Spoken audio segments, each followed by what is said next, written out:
mbalamuseeko n'ekiramuso ekisinga byonna. Assalamu alaikum wa rahmatullahi wa barakatuhu. Nze Patrick Mujuuka nvudde ku CBS FM radio zaffe bbiri ey'obujjajja ne Manduso 88.8 ne 89.2. Nkola yaffe nga CBS okusiibulula abayisiraamu mu mbeera yonna ebyesobose mu bifo ebyenjawulo, era tuzze tukikola okumala ebbanga. Omulundi oguwedde twali bukomansimbi eyo, naye leero byabadde bigaanyeewo nga bizinesi tetambula bulungi.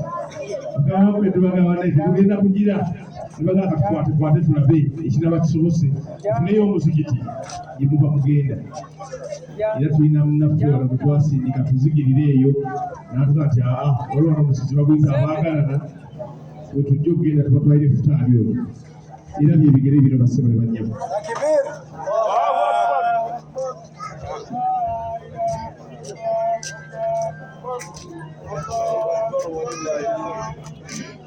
Twongera okubeebaza olw'okuwuliriza ennyo CBS FM radio ya Ssaabasajja. Mutukola bulungi era ffe tuliwo ku lwammwe nga tumanyi nti abawuliriza abaffe gye bali, abawuliriza CBS gye muli, abagiwagira mu ngeri emu oba endala. Bw'oleetayo ekirango kyo ku CBS oba otukoledde makula, bw'oleetayo obubaka bwo bw'oyagala okuyisa, bw'olangirayo ekintu kyo, olangiddeyo lumbe, olangiddeyo dduwa, olangiddeyo mawuledi, kyonna ky'oba olanze. Ffe nga CBS ezo ze ssente ze tufuna ate bwe tutudde ntuga nti kakabe katono eno katukadduseeyo ate n'akala tunaakaddusa awalala. Bassebo bannyabo ebintu bye mulaba wano. Tulinawo obutto, eŋŋano, obunga bwa kasooli, sukaali, muceere ne soda bye tuleese. Bakama baffe abatwala omuzikiti guno bibanaalaba kubaga nti ono kaakwateyo n'ono kaakole ki, kaakwateyo. Naye nga byonna twongera kubeebaza ennyo.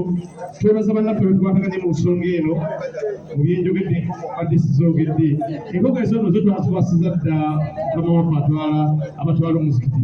Aba Capital Chicken tubeebaza be batuwadde enkoko ezo ze tuleese.